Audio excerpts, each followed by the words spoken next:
Lo natural del ser humano es devolver todo aquello que recibe. Tú me amas, yo te amo. Dejas de amarme, dejo de amarte. Me das un golpe, te doy el doble. Me hiciste daño, voy a planificar para hacerte el mayor daño. Sin embargo, en la lógica divina las cosas no funcionan como los seres humanos pensamos. Y nosotros necesitamos ser conscientes de un asunto. ¿Por qué yo necesito amar? Jesús dijo claramente un enemigo. Vamos a ver de ahí qué significa tener un enemigo, ¿no? Pero necesitamos estar conscientes de que Jesús nos amó y nos ama aún siendo nosotros enemigos por causa del pecado. El pecado nos hizo tan enemigos de Dios, hubo una enemistad. Sin embargo, Él nos ama a pesar de esa enemistad.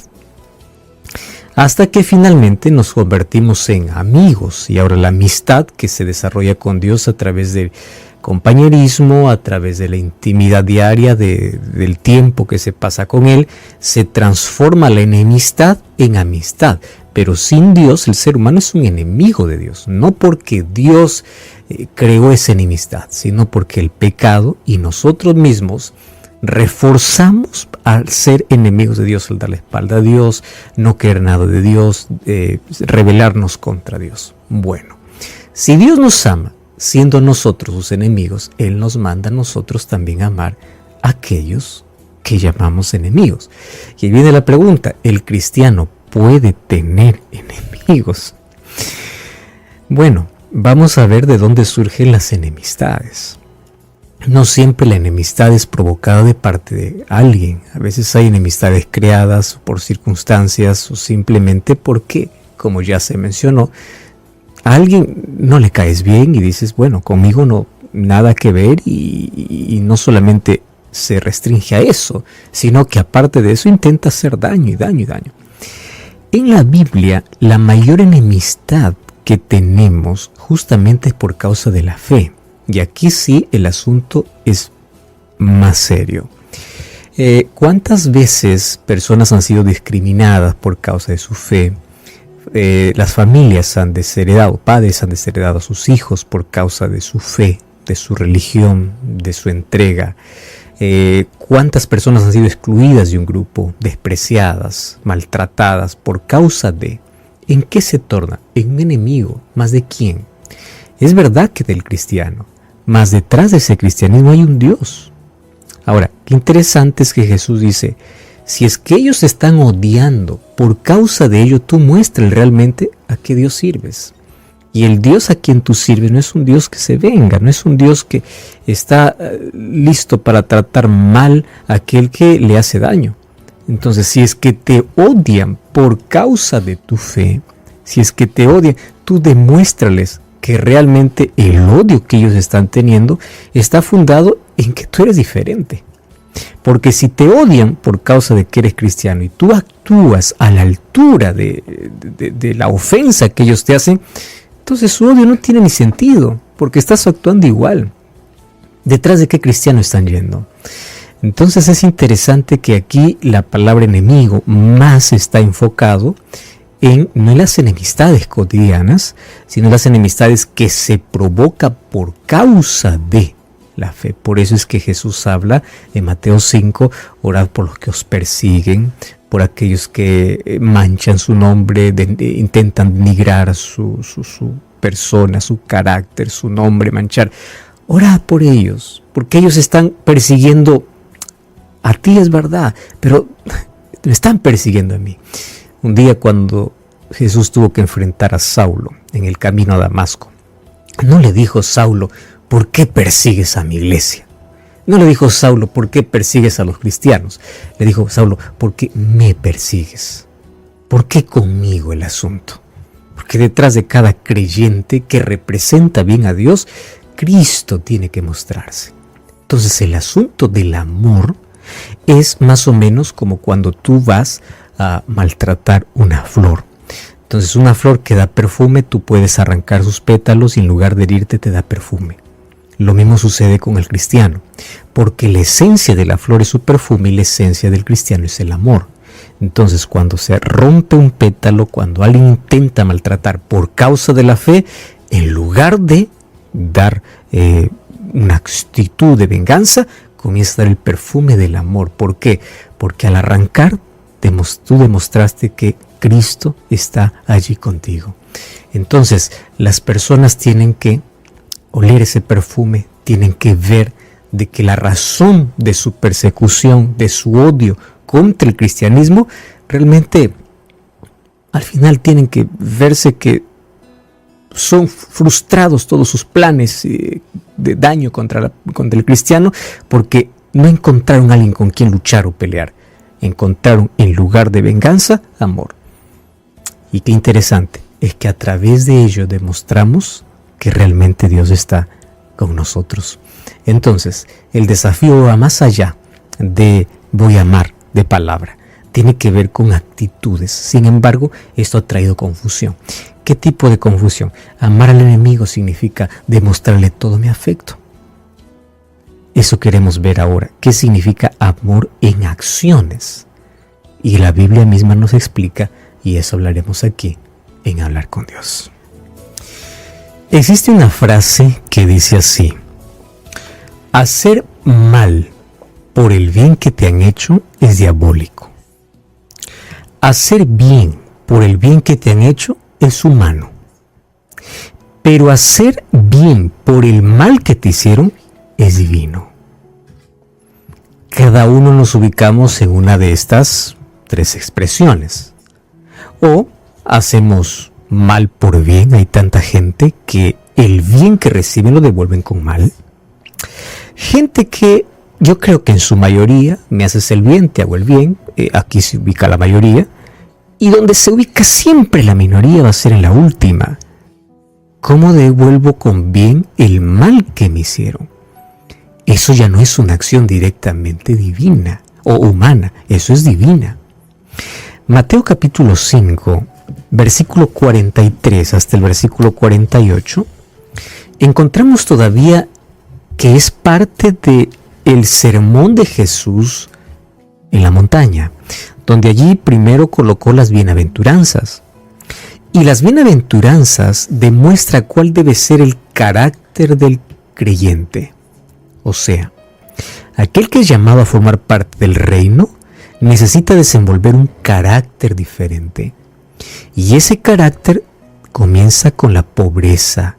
Que la pobreza no se está hablando de pobreza material, sino está hablando de la humildad para poder reconocer su necesidad de Dios. Luego continúa con las lágrimas, que es por la condición en la que vive. Y así es un proceso. Entonces, cuando tú has recorrido aquel camino, que Jesús lo llama el camino de la felicidad, ¿qué cosa llegas a ser? La sal y la luz del mundo. Nadie puede brillar, nadie puede colocar sazón en un mundo sin sabor, a menos que no desarrolle primero las 9 cualidades que Dios coloca antes en capítulo 5 del libro de Mateo. En todo ese contexto Jesús va a desarrollar el tema de la ley. Y el tema de la ley es que Él vino a ampliar lo que antes de manera oral se decía y ellos guardaban al pie de la letra. Él viene a ampliar asuntos específicos de su ley, no anular, sino ampliar. ¿Y cómo finaliza esa ampliación? Mateo 5, versículo 43 al 48. Finaliza apenas ese tema porque Jesús va a tocar otro tema en el mismo sermón. Oísteis que fue dicho: amarás a tu prójimo y aborrecerás a tu enemigo. Pero yo os digo, amad a vuestros enemigos, bendecid a los que os maldicen, haced bien a los que os aborrecen y orad por los que os maltratan y os persiguen. Me encanta la manera como Jesús hace esa conexión. Para que seáis, o sea, sin esto no eres. Para que seáis hijos de vuestro Padre Celestial. Y aquí me coloco en el otro extremo. ¿Qué hace mi Padre Celestial? Cuando Él envía el sol, lo hace sobre malos y buenos. Cuando manda la lluvia, sobre justos e injustos.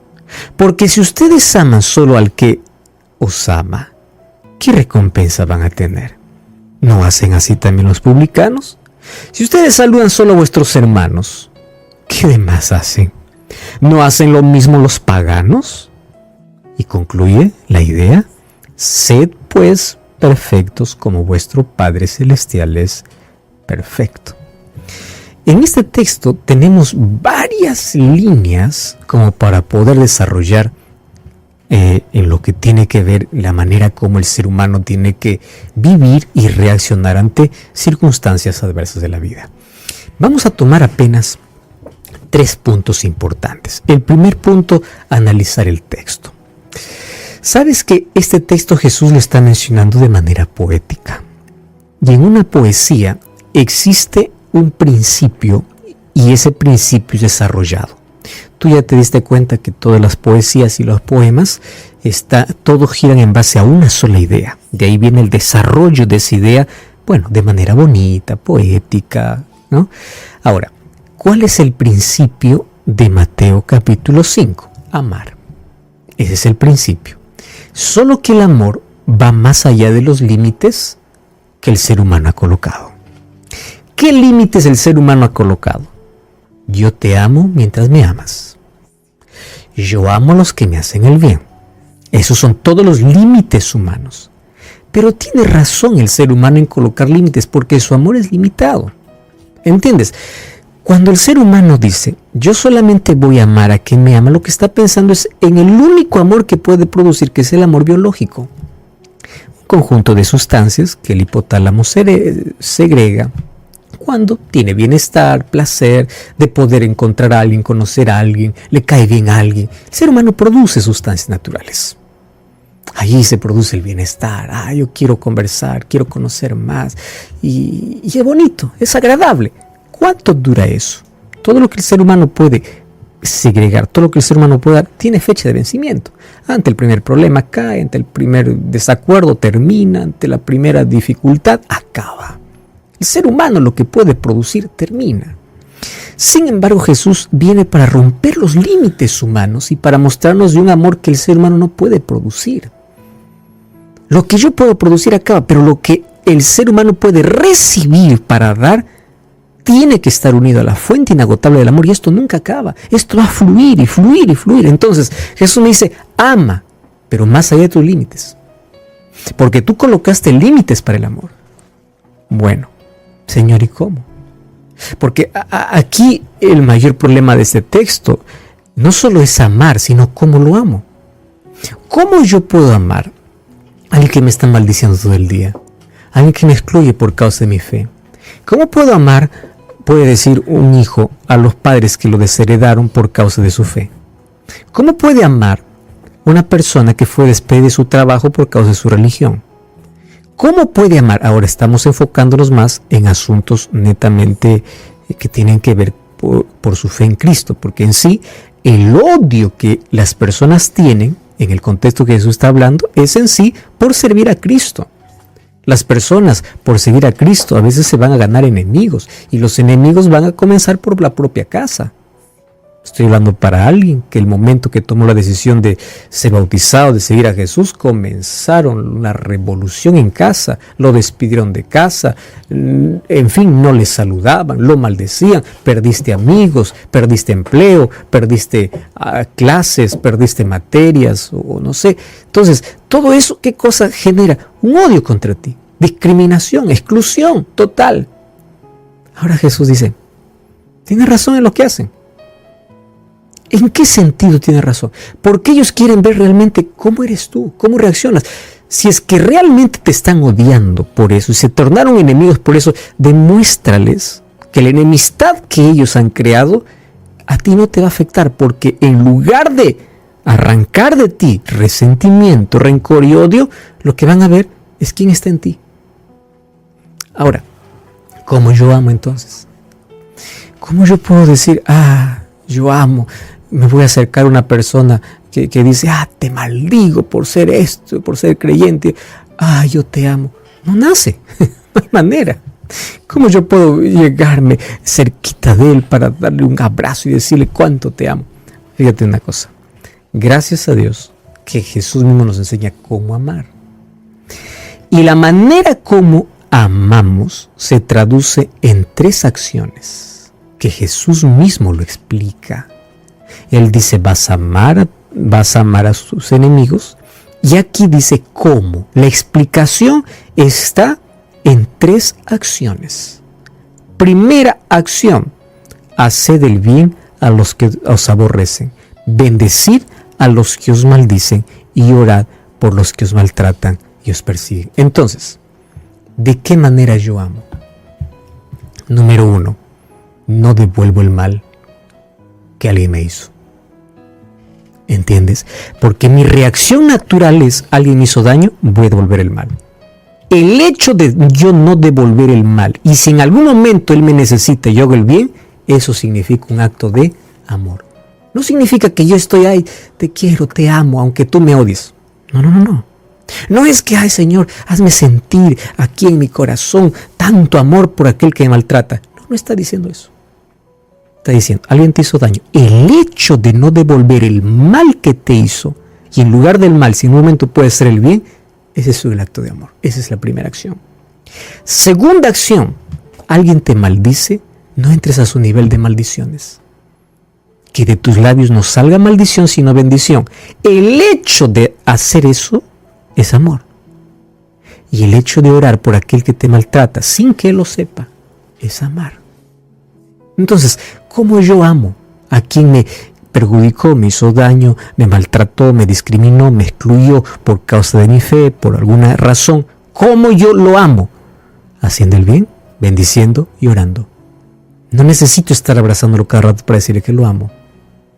¿Correcto? Ahora, Jesús me manda a amar no con el amor humano, no con el amor que produce mi cerebro o las sustancias que hay en mi organismo, en mi cuerpo.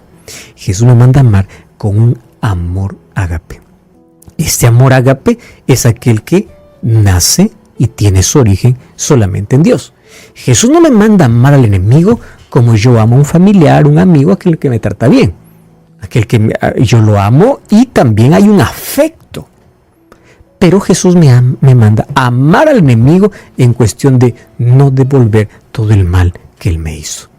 Y Jesús concluye diciendo, sean perfectos como vuestro Padre es perfecto. Y esta frase me impresiona. ¿Cómo es que el ser humano puede llegar a la perfección de un Dios? Eso es imposible. Solo que la palabra perfección aquí se resume en un aspecto, que es el aspecto del amor. ¿Y qué hace el Padre? Él es inclusivo, incluye a todos para dar sus bendiciones. A todos. Ahora, ¿de qué manera yo puedo comprender mejor la manera como puedo amar al enemigo? Jesús me va a explicar a través de una parábola. ¿Sabes que en los días de Jesús, en la mente de los judíos, por tantos años de distanciamiento de Dios, ellos habían perdido incluso el concepto de quién es su prójimo? Para ellos habían categorizado a las personas. ¿Quiénes estaban? Categoría judíos, categoría gentiles y categoría samaritanos. Lo estoy colocando en ese orden. Al judío, trátale bien. Al gentil, no tan bien. Al samaritano, desprécialo. Tanto era el odio para los samaritanos que los samaritanos serán colocados en el último lugar. Y ahora Jesús me va a enseñar de una manera tan simple y práctica qué significa amar. ¿Está bien? ¿Qué significa amar al enemigo? Bueno, como en la mente de ellos, prójimo no era ni el gentil ni el samaritano, Jesús ahora va a contar una historia frente a la pregunta que uno mismo, un escriba del grupo, le hizo. ¿Quién es mi prójimo? Cuando Jesús le dice, amarás al Señor tu Dios de todo corazón y a tu prójimo como a ti mismo. ¿Y quién es mi prójimo? Fue justo el momento para poder responder esa pregunta, y está en Lucas capítulo 10, 30 al 37. No voy a leer la historia porque seguramente conoces de memoria, te voy a resumir, mas tú puedes ir a registrar y puedes leerlo después. Resulta que Jesús cuenta la parábola de un viajante solitario que fue asaltado y casi muerto. Hace algunos años atrás tuve la oportunidad de poder grabar en Israel un DVD que trata sobre el santuario. En ese viaje pasamos cerca de Jericó y podemos hacer ese breve recorrido. Claro, recorrer en auto es diferente a recorrer a pie. De Jerusalén a Jericó. Árido y sólido, completamente desierto. Calor terrible, solo polvareda. Y no existen, ahora por lo menos, no existe nada, no hay vida, absolutamente nada. En el tiempo de Jesús era el único camino que le conducía de Jerusalén para Jericó. Y también era sólido. Y ese camino era guarida de ladrones. Y como hoy seguramente, ellos se pasaban la voz de si alguien salía de Jerusalén para Jericó y de Jericó para Jerusalén llevando algún bien. Eso es lo que hacen los bandidos. En ese camino que era guarida de ladrones, alguien se atreve a ir solo. Te cuento que en ese tiempo, cuando ellos iban de Jerusalén para Jericó, iban en caravanas. ¿Y por qué lo hacían así? Para librarse justamente de los ladrones. Entonces, cuando iban acompañados de 2, 3, 4 personas, era más fácil defenderse. Pero este se atreve a ir solo. ¿Y cómo era de esperarse? En uno de esos lugares, allí aparece alguien y obviamente lo roba, lo quita todo lo que tiene y lo deja medio muerto. Ahí estaba. Bueno, mientras él está allí sufriendo, 3 personas aparecen en su camino. Uno era un sacerdote, otro un levita y otro era un samaritano. 3 personas cerca del mismo hombre que está herido. ¿Qué cosa hizo el sacerdote? El sacerdote lo miró, dijo pobrecito y se fue. El levita lo miró y se fue. El samaritano, que para el judío era considerado su enemigo, al samaritano no le importó que el otro le considere su enemigo. Simplemente necesitaba ayuda y él se quedó, se compadeció, colocó aceite, lo llevó al mesón, lo curó y pagó de su dinero para que él pueda ser restaurado. Aquí Jesús me explica que existen 3 grupos de personas con 3 filosofías de vida. Seré breve. En primer lugar, nunca dejaron de existir los asaltantes. Y asaltante no es solo aquel que te roba la cartera o aquel que te asalta en el camino para quitarte una posición. Asaltante es aquella persona que con una vida de egoísmo intenta tener ganancias deshonestas, quitando al más pobre, al más desfavorecido. También es el asaltante. La primera actitud está de que existen personas en todas las áreas que siempre están robando y quitando de las otras personas lo mejor que puedan tener. En segundo lugar están los religiosos. Y aquí está lo más preocupante, porque los religiosos, tanto el levita como el sacerdote, ellos estaban tan empeñados en ritos y en ceremonias que en personas. Y fíjate qué triste. A veces nosotros tomamos más importancia a un plan, a un proyecto que a una persona.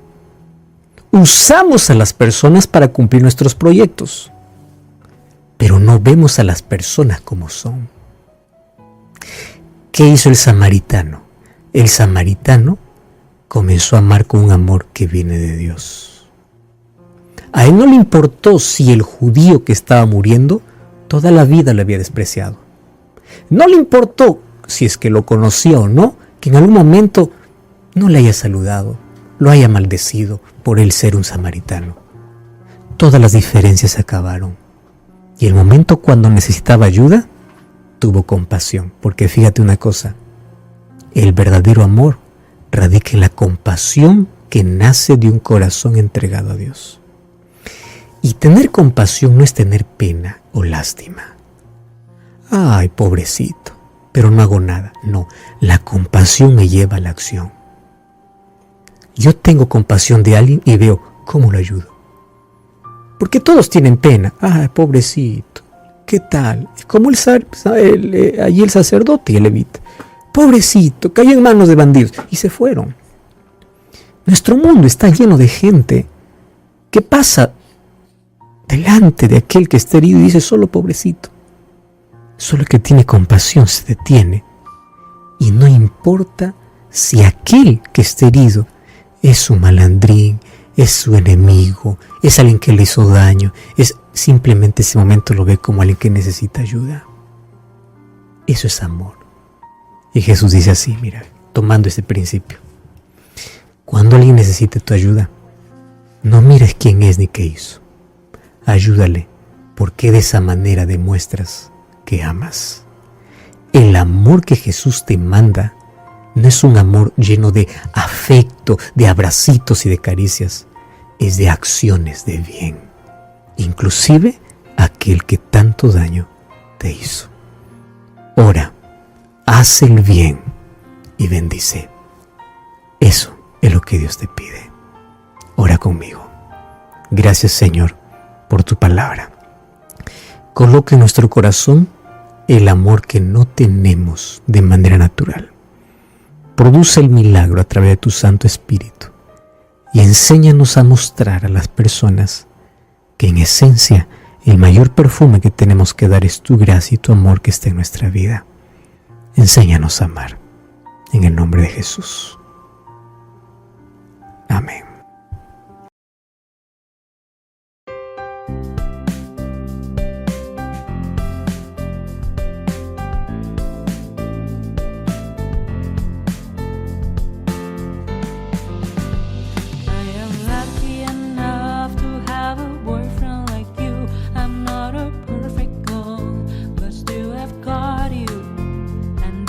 Bonus for me. I never want to lose you. I never want to lose you.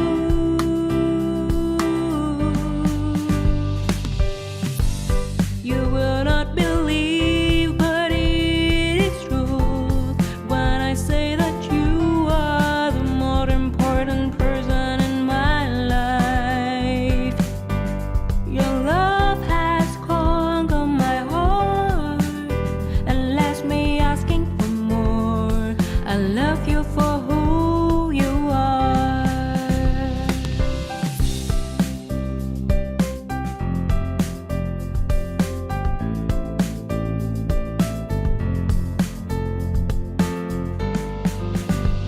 I am lucky enough to have a boyfriend like you. I'm not a perfect girl, but still I've got you, and that's a bonus for me. I never want to lose you. I never want to lose you.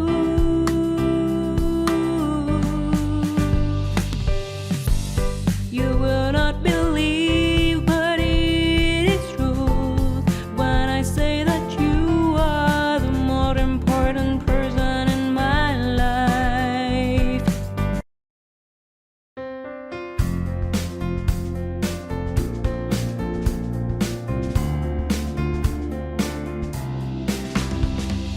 Every little thing related to you make me smile. I know you are doing hard work to make things possible. I want to let you know that I am with you, and I will be forever. Every little thing related to you make me smile. I know you are doing hard work to make things possible. I want to let you know that I am with you, and I will be forever. When you talk, I want to listen to you for hours. When you are there beside me, I feel like looking at you all the time. My love for you will never really change. Just want to tell you that you mean a lot to me.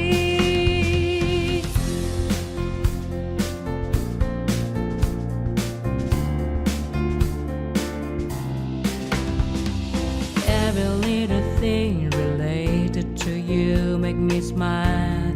I know you are doing